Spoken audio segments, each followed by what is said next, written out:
విజయవాడలో lockup death జరిగిందని చెప్పి మాట్లాడుకుంటున్నారు. దీనిపై హోమ్ మినిస్టర్ అనిత గారు స్పందించారనుకుంటున్నారు.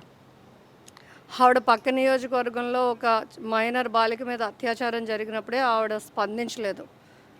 మేము వైఎస్ఆర్ కాంగ్రెస్ పార్టీ తరపు నుంచి ఉమెన్ రిప్రజెంటేటివ్స్గా మేము వెళ్ళి ఆ బాలిక దగ్గర అన్ని విషయాలు తెలుసుకుని ఆ కుటుంబాన్ని ఓదార్చిన సందర్భంలో కూడా మేము అక్కడే నిలదీసాం. ఇదే నియోజకవర్గంలో ఉన్న హోంమంత్రి గారు ఎందుకు రారు, ఇలాంటి సంఘటనలు జరిగినప్పుడు మీరు బాధ్యతాయుతంగా ఉన్నప్పుడు మరి మీరు ఎందుకు రారు అని. కానీ వాళ్ళకి మనం ఏం మాట్లాడినా కూడా దున్నపోతు మీద వర్షం.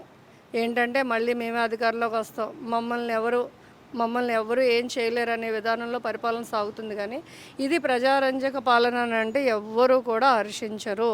ఎందుకంటే ప్రజలు మోసపోయారు.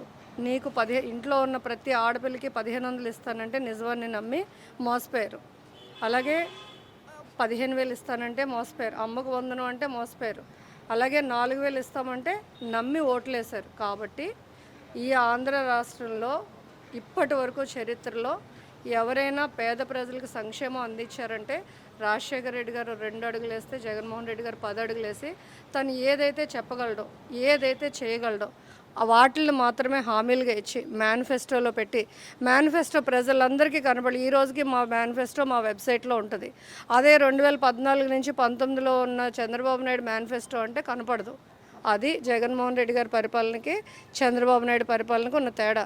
జగన్మోహన్ రెడ్డి గారికి చంద్రబాబు నాయుడుకి తేడా ఏంటంటే చంద్రబాబు నాయుడు అబద్ధపు హామీలు ఇస్తాడు, జగన్మోహన్ రెడ్డి గారు తాను ఏది చేయగలడో అదే చెప్తాడు. ఆయన ఒక విజన్ ఉన్న లీడర్గా ఈ పథకాలు పెడితే పేద ప్రజలకి మంచి జరుగుతుంది, పేద ప్రజల్ని మనం అభివృద్ధి పదంలో నడిపించాలంటే తన పాదయాత్రలో ఏ సమస్యలు ఉన్నాయో తను స్వయంగా తెలుసుకుని అలాంటి పథకాలు ఇస్తే పేద ప్రజల తాలూకా కష్టాలు కన్నీళ్లు వెళ్ళిపోతాయి, ప్రజలంతా ఆనందంగా ఉంటారని చెప్పి వాటిల్ని నవరత్నాలుగా రూపొందించి మేనిఫెస్టోలో పెట్టి ఏదైతే మేనిఫెస్టోలో పెట్టారో పెట్టినవి అమలు చేయడమే కాకుండా చెప్పనివి కూడా ఎంతో చిరు వ్యాపారులకైతే కానివ్వండి, మహిళలకైతే ఏంటి చిన్న చిన్న రుణాలు ఇప్పించి ప్రతి ఒక్కళ్ళు కూడా కష్టకాలంలో వాళ్ళ కాళ్ళ మీద వాళ్ళు నిలబడేలాగా చేయటమే కాకుండా ఫస్ట్ మనం అధికారంలోకి వచ్చిన తొలి 2 సంవత్సరాలనే కరోనాతో ఎదుర్కొని క్లస్టర్ వ్యవస్థను ఏర్పాటు చేసి దేశానికి ఆదర్శంగా నిలబడి, మోడీ లాంటి వాళ్ళకి ఆదర్శకంగా నిలబడి